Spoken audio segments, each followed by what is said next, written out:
ঘটনা ঘটেছে যুক্তরাজ্যে, কিন্তু বাংলাদেশে আওয়ামী বিরোধী শিবিরে জয়ের আনন্দ। এমন কেন?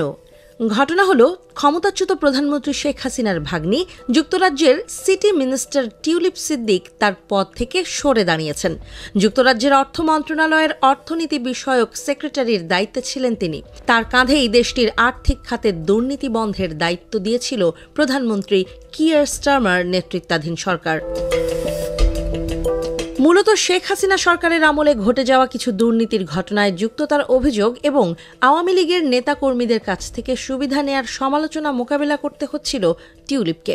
এই পরিস্থিতিতে যুক্তরাজ্যের economic secretary to the treasury and city minister পদ থেকে তিনি ইস্তফা দিয়েছেন।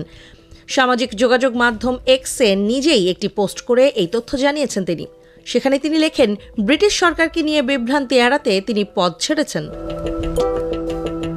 2024 সালের অগস্ট মাসে ছাত্র জনতার অভ্যুত্থানে ক্ষমতাচ্যুত হয়েছিলেন শেখ হাসিনা। এরপর তার সরকারের আমলে বাংলাদেশের 9টি অবকাঠামো প্রকল্প থেকে 80,000 কোটি টাকা আত্মসাতের অভিযোগ ওঠে। শেখ হাসিনা ও তার পরিবারের অন্যান্য সদস্যের সঙ্গে তার ভাগ্নি টিউলিপ সিদ্দিকের দিকেও অভিযোগের আঙুল ওঠে। দুর্নীতি দমন কমিশন এই অভিযোগ তদন্ত করছে।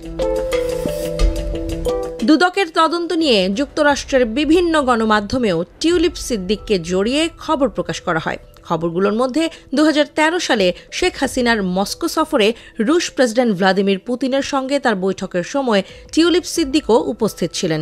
বিষয়টি বেশ কয়েকটি ব্রিটিশ সংবাদ মাধ্যম গুরুত্বের সাথে প্রচার করে। টিউলিপকে বরখাস্ত করতে যুক্তরাজ্য সরকারের প্রতি আহ্বান জানানো হয়। যুক্তরাজ্যের বিভিন্ন গণমাধ্যমে ইস্যুটি নিয়ে খবর ও মতামত ঘন ঘন প্রকাশ করা হতে থাকে। ওইসব আলোচনার মধ্যেই শেখ হাসিনার দল আওয়ামী লীগের সদস্যের সম্পত্তি টিউলিপ ভোগ দখল করছেন এমন খবরও চাউর করা হয়। যুক্তরাজ্যের প্রধানমন্ত্রীর উপদেষ্টা লরি ম্যাগনাসের কাছে রেফারেল পাঠিয়ে নিজের বিরুদ্ধে ওঠা অভিযোগ তদন্তের অনুরোধ জানান টিউলিপ। লরি ম্যাগনাস ব্রিটিশ মন্ত্রীদের আচার আচরণ ও নীতি নৈতিকতা বিষয়ে যুক্তরাজ্যের প্রধানমন্ত্রীকে উপদেশ দিয়ে থাকেন।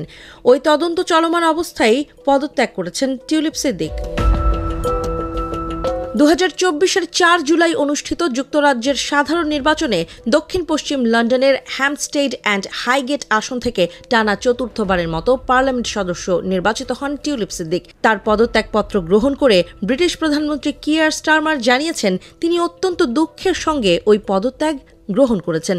তিনি জানান, তার উপদেষ্টা লরি ম্যাগনাস তাকে আশ্বস্ত করেছেন, টিউলিপের মন্ত্রিত্বের আচরণবিধি লঙ্ঘনের প্রমাণ পাওয়া যায়নি, আর্থিক অনিয়মের কোনো প্রমাণও নেই।